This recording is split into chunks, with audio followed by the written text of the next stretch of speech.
menghandle bukan hanya satu perusahaan, tapi beberapa perusahaan sekaligus. Jadi yang di-manage, yang dikelola, bukan hanya satu perusahaan kalian saja, tetapi juga ada supplier, dari supplier yang harus kalian kelola, juga ada distribusi, channel distribusi, sampai kemudian retail, toko-toko, kalian juga harus berkoordinasi, dan kemudian pada end customer juga.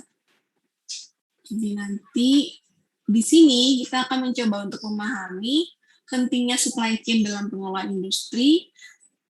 Kemudian nanti kalian juga bisa tahu pelaku utamanya dalam suatu rantai pasok, lalu juga mampu menjelaskan pentingnya integrasi dan kolaborasi. Nanti juga kita bisa mengetahui komponen-komponen dalam rantai pasok itu apa saja sih, bukan ya? Kemudian cerita tentang rantai pasok itu dimulai dari tahun 60-an. Jadi tantangan di dunia manufaktur semakin besar. Jadi bukan cuma sekedar memproduksi saja gitu kan. Dari di era revolusi industri kemudian tantangannya menjadi semakin besar dimulai pada tahun 60-an di mana sistem produksi massal sudah mulai dikenal mesin ya. Lalu sistem produksi massal mulai memprioritaskan jumlah output per satuan waktu. Artinya di sini kemudian perusahaan manufaktur sudah mulai mempertimbangkan yang namanya produktivitas, efisiensi. Jadi mereka maunya menggunakan sesedikit mungkin input biaya untuk menghasilkan output yang sebanyak-banyaknya.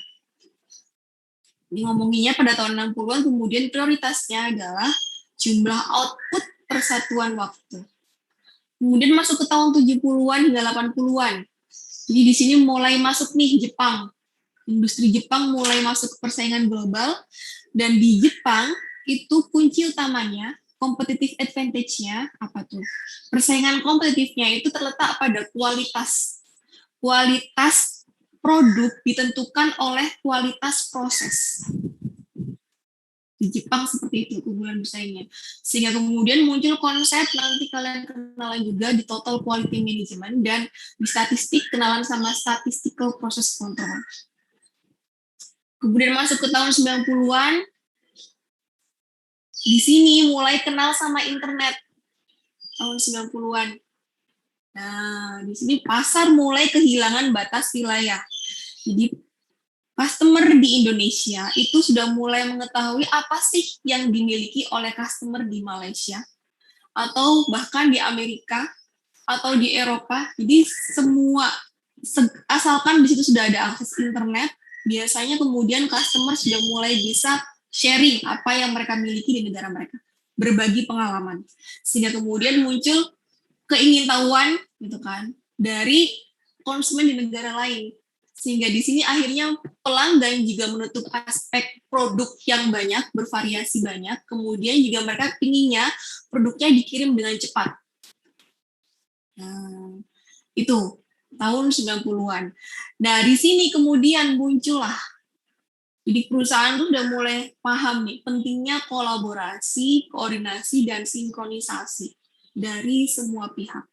Bayang ya, jadi kemudian karena di persaingan global di tahun 90-an, pasar sudah mulai minta macam-macam, pengennya cepat, kemudian murah dan fleksibel dalam pengiriman jumlah, akhirnya manufaktur kerepotan untuk menghandle sendiri semuanya. Mereka mulai bingung. Susah nih kalau misalnya ngirim produk dengan cepat, mem-create produk dalam jumlah yang banyak, variasi produknya banyak, dikirim dengan cepat tuh nggak bisa kita manufaktur menghandle semua proses itu sendiri. Nah, kemudian mulai dikenal namanya kolaborasi. Jadi kemudian ada kolaborasi mulai dari supplier hingga distributor. Supplier ini pemasok ya, jadi pemasok bahan baku yang mentah sampai kemudian pemasok bahan setengah jadi. Nah, itu mulai berkolaborasi untuk menyediakan produk yang murah, berkualitas dalam waktu yang singkat. Customer adalah raja, customer banyak maunya, customer maunya cepat. Itu yang mau diatasi oleh supply chain. Gitu. Ya, jadi kemudian dari kesadaran ini melahirkan konsep supply chain management. Nah, akhirnya kemudian karena banyak proses bisnis yang harus ditangani, supply chain mulai mengenalkan konsep yang namanya fenomena namanya outsourcing, tahu ya? Menggunakan tenaga atau menggunakan perusahaan lain klien untuk mengerjakan proses-proses yang tidak menjadi core bisnis perusahaan. Itu di outsource. Jadi kalau misalnya manufaktur, core bisnisnya adalah untuk memproduksi barang. Tetapi kalau mau mendeliver, mau mengirimkan produk A dari perusahaan ke customer, itu bukan prosesnya, tidak hanya proses produksi yang dibutuhkan gitu kan, tapi desain, kemudian penyimpanan produk, proses distribusinya, proses transportasinya, itu semua merupakan bagian dari untuk mendeliver produk ke end customer. Nah, tapi kemudian maka dengan SCM ini perusahaan bisa milih, saya mau fokus di core proses saya, sementara proses bisnis yang tidak menjadi inti dari perusahaan saya akan dikerjakan oleh perusahaan yang lain. Saya akan menyewa perusahaan lain untuk mengerjakan proses itu. Itu di SCM, outsourcing. Itu. Nah, di supply chain ini jaringan perusahaan. Jadi kan kemudian yang awalnya conventionally hanya ada satu perusahaan, kalau di supply chain kita manage jaringan perusahaan. Ya. Jaringan perusahaan ini kemudian bekerja bersama-sama menciptakan dan mengantarkan satu produk dari tangan konsumen, produk ke tangan konsumen dan pengguna akhir. Yang biasanya di-manage, dikelola, itu ada 3 entitas. Material ini berarti mulai dari bahan baku, kemudian bahan setengah jadi, hingga produk jadinya, lalu juga ada informasi, ada aliran informasi, dan aliran finansial. Ini 3 hal ini yang biasanya dikelola oleh rantai pasok. Ya, Hairul? Bu, izin tanya, Bu. Bedanya konsumen sama pengguna akhir itu apa ya, Bu? Jadi, konsumen itu, tidak semua perusahaan konsumennya adalah pengguna akhir. Misalnya, produsen roda, ban karet, konsumennya siapa? Yang menggunakan roda siapa? Yang membeli? Pabrik sepeda, Bu. Pabrik sepeda, Pabrik mobil, ya, dan teman-temannya. Nah, tidak semua perusahaan konsumennya adalah konsumen akhir, pengguna akhir. Nah, itu yang membedakan. Jadi, konsumen itu tidak selalu pengguna akhir. Konsumen adalah orang atau pihak yang mengkonsumsi produk kita untuk kepentingan, entah itu untuk membuat produk yang lain, atau untuk digunakan kembali, atau untuk di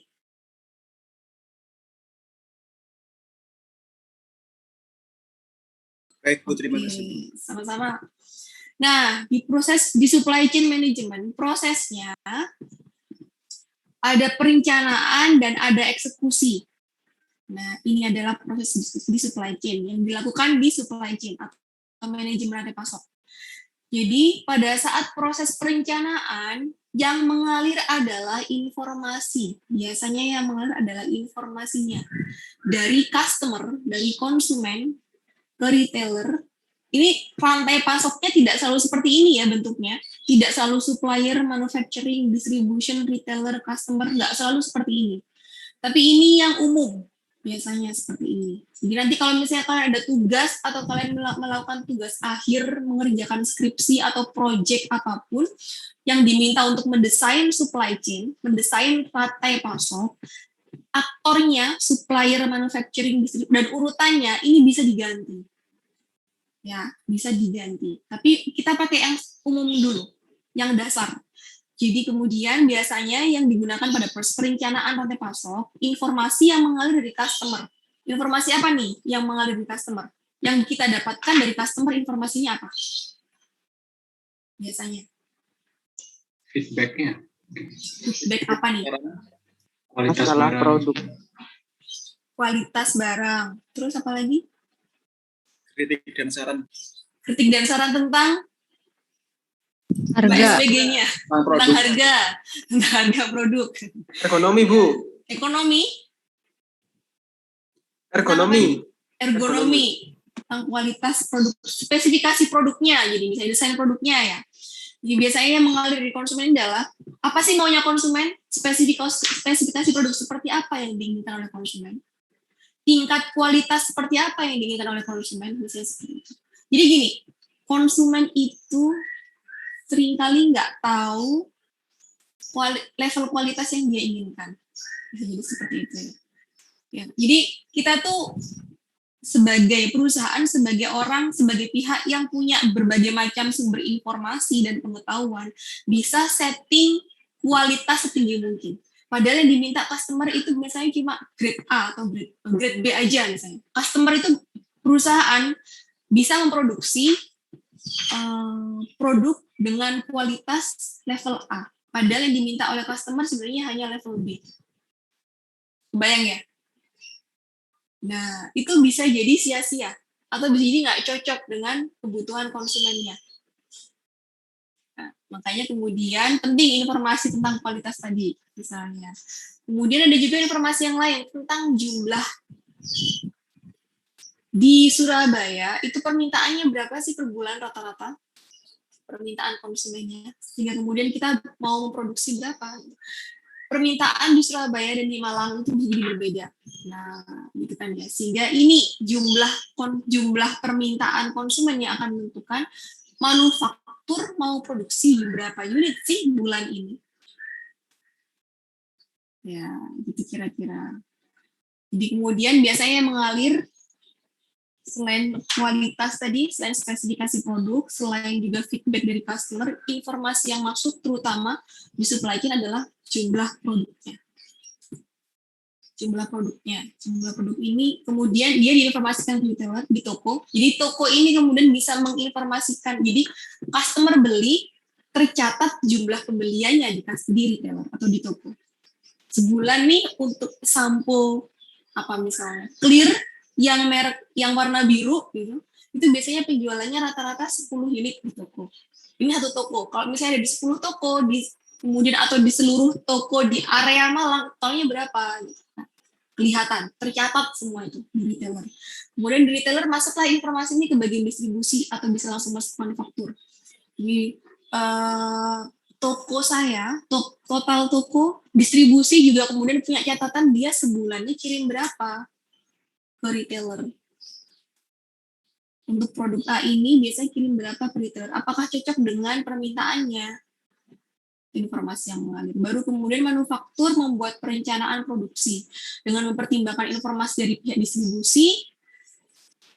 Sebaiknya saya mau produksi berapa untuk sampo yang warna biru, untuk sampo yang untuk hijaber, untuk sampo yang untuk anti ketombe. Misalnya, saya mau produksi berapa untuk bulan ini. Lalu kemudian diproduksi. Diproduksi ini pastinya butuh bahan baku kan ya. Ini kemudian dikoordinasikan dengan supplier juga. Jadi yang mengalir pada proses perencanaan adalah informasi.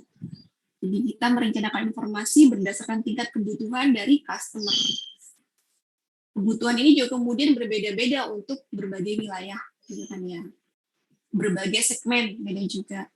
Nah kemudian setelah kita punya perencanaannya dieksekusi. Yang dieksekusi di sini ada product flows yang mengalir dan juga payment flows, cash flow. Jadi setelah kemudian ada perencanaan, oke, saya beli material A untuk produksi sampo biru misalnya. Sejumlah ini, kamu kirim ya barangnya, kata manufaktur ke supplier.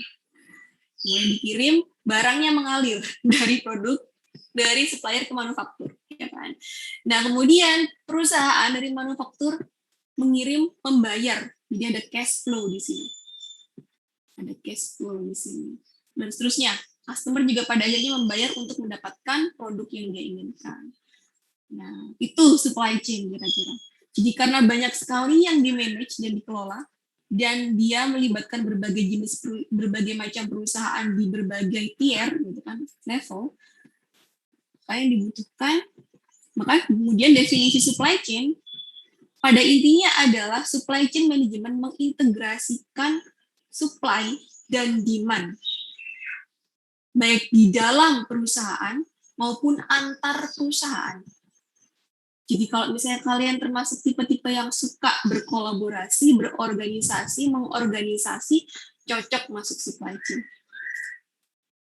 Ya, cocok untuk supply chain. Karena akhirnya yang dibutuhkan adalah maunya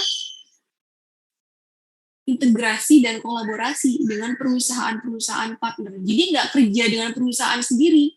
Dia juga harus bisa mampu berkomunikasi, berkolaborasi, sharing informasi, kemudian mendevelop strategi bersinergi dengan perusahaan-perusahaan partnernya. Maka dengan demikian ruang lingkup dari supply chain adalah semua kegiatan yang terkait dengan aliran material, informasi, dan uang di sepanjang rantai pasok. Nah, itu.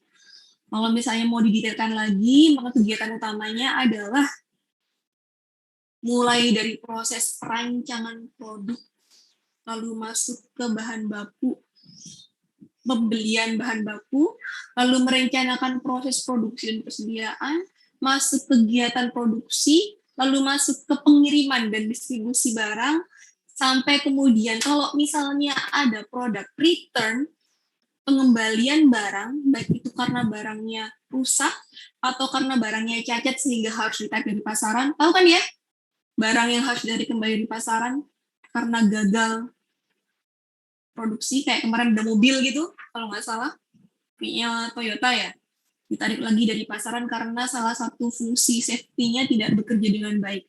Jadi sekian ratus unit ditarik lagi, setelah dijual itu ditarik lagi ke manufaktur. Kita juga yang handle orang supply chain.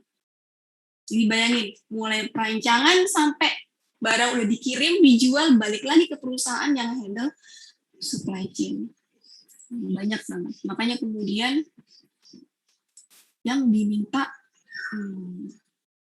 ini harus kemampuan analisisnya mesti kuat nih ya. Kalau misalnya mau dijelaskan lagi, maka untuk bagian pengembangan produk, ruang lingkup kegiatannya dia melakukan riset pasar, dibutuh informasi tentang apa sih yang diinginkan oleh customer, spesifikasi produknya seperti apa, level kualitasnya dengan tingkat harga yang bagaimana yang diinginkan oleh konsumen, sehingga kemudian kalau misalnya didapatkan suatu produk baru, harus melibatkan supplier yang mana saja. Apakah perlu melibatkan supplier atau pemasok bahan baku untuk merancang produk? Ini keputusan-keputusan yang diambil di proses pengembangan produk dalam rantai pasok. Sampai sini, bayang ya? Masih belum Bu, sama kayaknya saya ngerti deh Bu. Ya. Kemudian alhamdulillah aman, koneksi aman. Untuk proses pengadaan. Proses pengadaan dia memilih supplier, memilih pemasok. Kalian tuh gini, misalnya memilih supplier itu bukan cuma sekedar beli ya, jadi membangun kerjasama, membangun aliansi, milih supplier yang mau kasih diskonan, tapi produk kualitas suppliernya bagus, kualitas materialnya bagus atau sesuai dengan yang kita butuhkan. Seperti itu kira-kira.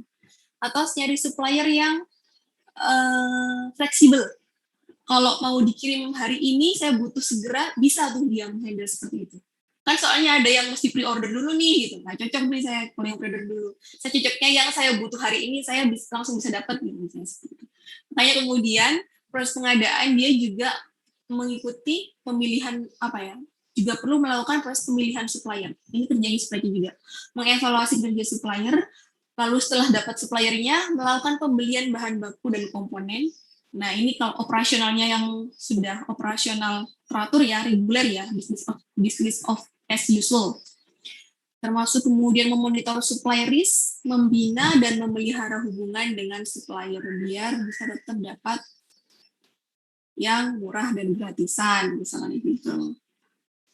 Ini yang suka kerja sama orang-orang eksternal, orang luar, yang suka memberi entertain klien gitu misalnya, bisa nih bagian pengadaan. Ya, tuh, seru nih. Tapi kalau yang introvert males biasanya kayak gini. Udah lah Bu, di belakang meja aja aman, nggak ketemu orang gitu. Tapi siapa tahu ada introvert yang suka tantangan, I want to break my habit Bu gitu. Wah, keluar dari zona nyaman saya, silakan gitu kan ya. Siapa tahu. Lalu ada perencanaan dan pengendalian. Ini juga salah satu proses yang kemudian dikerjakan dalam perencanaan atau manajemen rantai pasok. Jadi dia melakukan demand planning, membuat perencanaan permintaan, melakukan peramalan permintaan, perencanaan kapasitas produksi. Jadi dia pada intinya adalah merencanakan proses produksi. Saya harus produksi berapa unit untuk setiap jenis produk. Kalau kalian ngomong di satu perusahaan, yang diproduksi itu biasanya lebih dari satu, ya kan? Tipenya aja yang beda-beda. Ada rasa anggur, rasa melon, rasa jeruk, rasa stroberi campur jeruk, misalnya seperti itu. Nah, itu semua kan butuh kualitasnya beda-beda, kemudian jumlah yang harus diproduksi beda-beda tergantung permintaan. Nah, ini yang kemudian direncanakan. Terus juga dia dari semua jenis produk tersebut, yang macam-macam tadi, yang macam-macam rasa, alat produksi yang dipakai itu sama, cuma ganti settingan aja, ya kan? Nah, makanya kemudian harus ada perencanaan dan pengendalian produksi. Mau dijadwalkan untuk sampo rasa melon, saya produksinya kapan? Setengah hari aja. Sampo rasa stroberi kita produksinya besok lusa. Butuh waktu 1,5 jam, misalnya seperti itu. Itu yang kemudian dilakukan pada proses perencanaan dan pengendalian. Kebayang kompleksitasnya ya? Belum kebayang. Nanti mulai kebayang kalau sudah masuk di mata kuliah perencanaan dan pengendalian produksi. Nah, di situ udah mulai kalian sudah punya berhadapan dengan problem yang di situ ada mesin-mesinnya, ada jumlah mesinnya, setiap mesin punya kapasitasnya.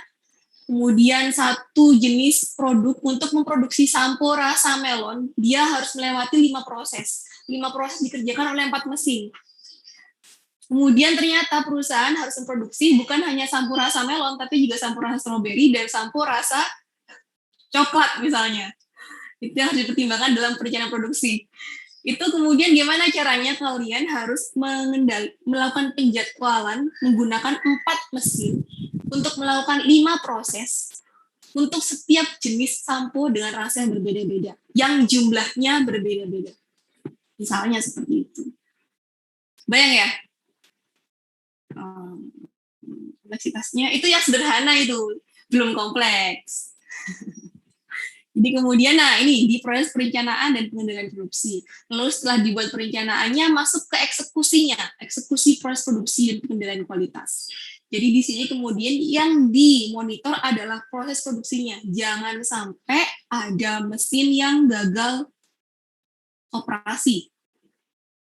Jadi harus dipastikan bahwa output dari proses produksi itu sesuai dengan kualitas yang diharapkan, kualitas yang telah ditetapkan.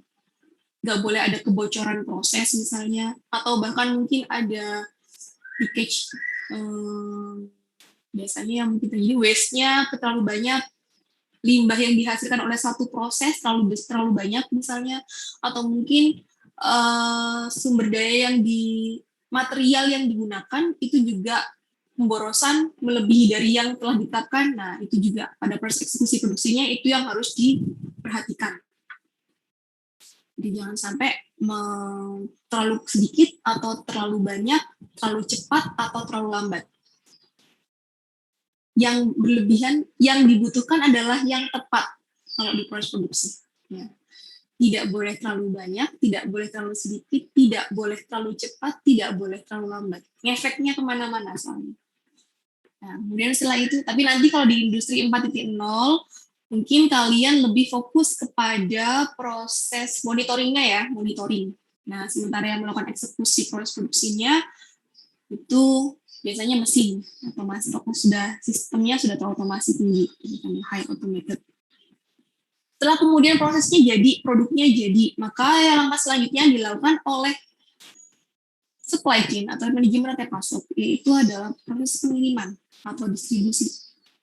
Nah, yang dilakukan di sini adalah perencanaan jaringan distribusi, penjadwalan pengiriman, mencari dan memelihara hubungan dengan perusahaan jasa pengiriman, memonitor service level. Jadi di sini kemudian kalian bayangin produk yang sudah jadi sekian ribu, sekian ratus ribu, sekian juta unit sampul dari perusahaan dari manufacturing PNG, tahu PNG ya? Itu kira-kira disimpannya di mana? Ini udah keluar dari mesin ini plung gitu ya, terus ditaruh di mana? Sekian banyaknya itu. Coba di googling warehouse PNG, dilihat gambarnya.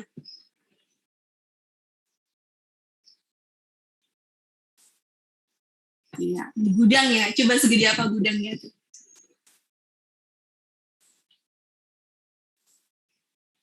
Kelihatan kan ya, banyaknya ya.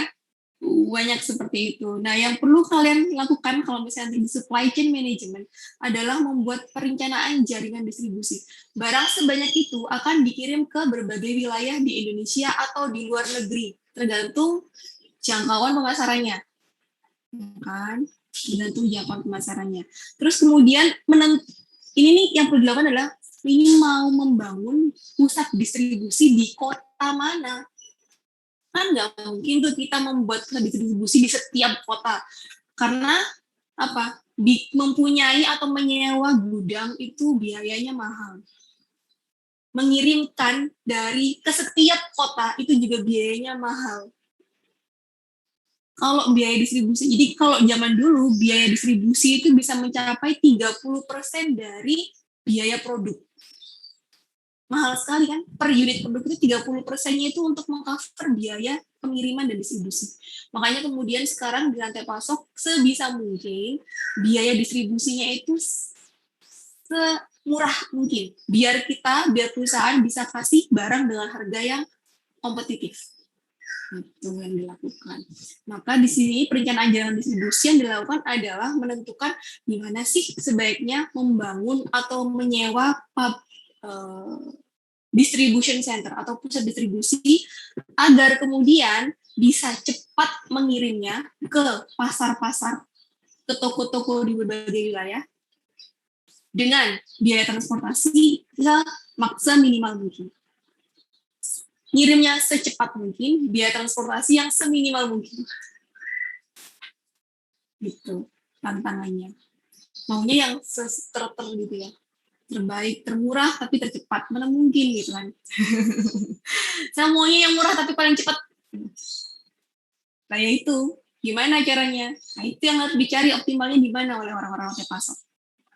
Ini gimana nih? Kalau barang-barang kita, gimana nih caranya kita bisa kirim barang secepat mungkin, tapi dengan biaya seminimal mungkin. Itu yang strateginya gimana? Itu yang kemudian kalian pelajari nanti di sini. Lalu juga menentukan jadwal pengiriman, mencari dan memelihara hubungan dengan perusahaan jasa pengiriman. Artinya nih bisa sih kita kirim sendiri, tapi kalau untuk perusahaan selevel P&G, Nestle, Johnson & Johnson yang produknya banyak banget, untuk punya truk sendiri, beli truk sendiri, itu investasi yang terlalu mahal. Makanya kemudian mending sewa truk. Pakai perusahaan jasa pengiriman. Sewa ini butuh lagi yang namanya kemudian ya tadi gimana caranya kemudian bisa kirim dengan biaya yang murah, dapat deal-dealan harga yang murah nih kalau orang-orang lapangan nih marketing suka ini biasanya. Dan kemudian memonitor service level. Jangan sampai kemudian permintaan di Malang, misalnya permintaan di Malang 100 unit per minggu. Yang dikirim minggu ini hanya 50. Itu artinya service levelnya hanya 50/100 dalam minggu ini. Hanya 50%. Yang terpenuhi hanya 50% dari permintaan. Itu nggak bagus. Idealnya, saat konsumen minta 100, yang tersedia 100. Tapi bisa jadi karena salah perencanaan, ngirimnya ke Surabaya 150, ngirim ke Malang 50. Ternyata di Surabaya permintaannya cuma 100, di Malang juga 100. Miss ya, ada miss gitu misalnya. Nah, itu gimana tuh strateginya biar ngirimnya pas, jumlahnya pas ke tempat yang tepat. Itu bagian distribusinya seperti itu. Gimana tuh caranya? Nanti kalian belajar berbagai algoritma. Iya nih sih ya. Ibu, saya izin bertanya. Ya. Untuk proses distribusi ini kan misalnya contohnya di Shopee. Shopee itu ketika kita belanja banyak sekali gratis ongkir. Nah, itu yang menanggung gratis ongkir itu dari pihak mananya ya? Terima kasih, Bu. Sama. Yuk, siapa kira-kira yang nanggung kalau kayak gini? Nggak tahu. Jadi, kalau model Tokopedia, Shopee, JDID, perusahaan-perusahaan startup yang masih baru, nggak baru juga sih. Sekarang tuh fasenya masih fase bakar duit ya. Jadi mereka itu ngebakar duitnya mereka. Jadi yang membayar siapa? Subsidi dari perusahaan, dari Shopee, dari Tokopedia. Itu subsidi dari mereka. Nah, kemudian untuk bisa meringankan beban subsidi perusahaan, maka apa yang dilakukan oleh Shopee? Mencari membuka lelang biasanya. Jadi dia itu kemudian mengoffer, saya butuh ekspedisi yang semurah mungkin. Siapa nih yang bisa kasih saya harga yang paling murah? Dengan keuntungan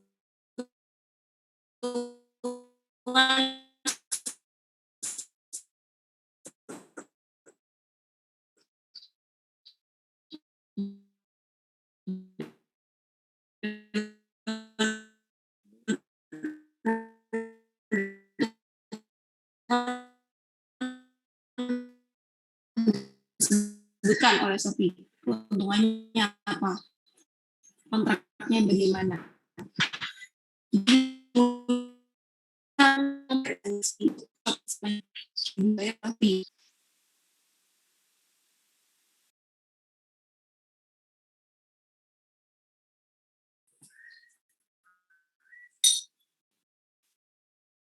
Ya. Sampai mana tadi saya ngilangnya? Missing in action-nya sampai mana? Dari lelang, Bu. Oh, lelang. Oh, jauh ternyata. Ya, jadi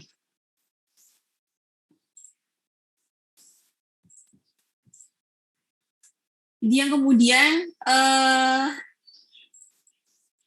Sophie kemudian untuk meminimalkan subsidinya dia, pengeluaran untuk subsidi, Sophie membuka lelang.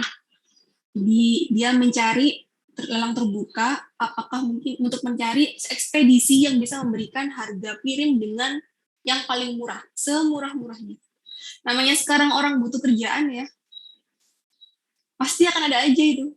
Dan kemudian walaupun kemarin kan sempat ada ya Shopee kurirnya protes karena biaya kirimnya bukan biaya kurirnya, gaji kurirnya terlalu murah, ya nggak? Sempat ingat nggak? Nah, karena dianggap tidak layak, nggak ada waktu libur gitu ya.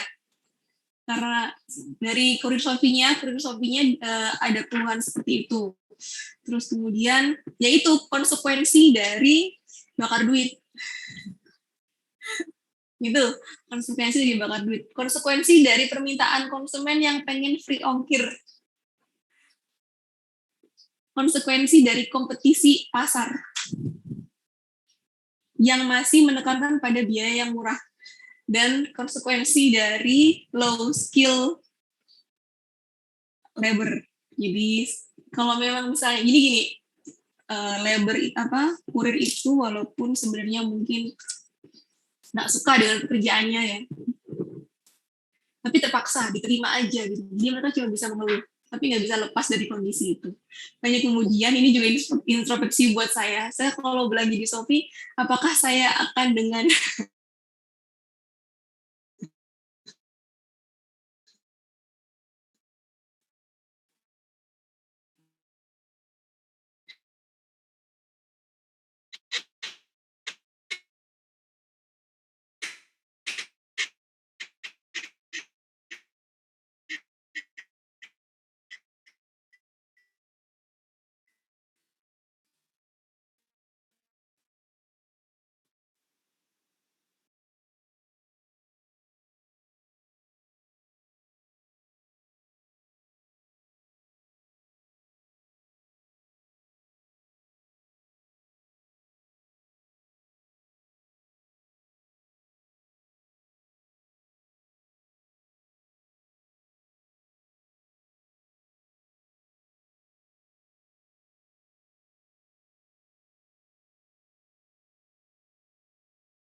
Suara kalian putus-putus di saya.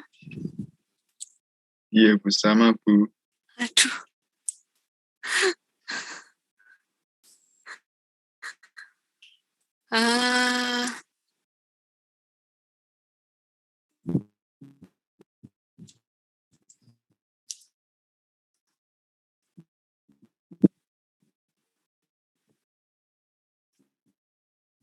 Kalau sekarang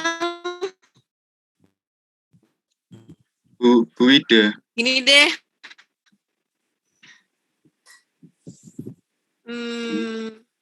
Daripada kemudian aduh, putus-putus lagi ya. Halo? Iya. Halo. Terdengar, Bu. Halo, terdengar, Bu. Oke. Jadi untuk kelas hari ini saya cukupkan sampai di sini dulu ya, jam 1. Materinya akan saya share di PPT. Sisanya akan saya jelaskan minggu depan. Lanjut ke materi setelahnya. Oke? Saya 2 provider tidak stabil ini dari tadi.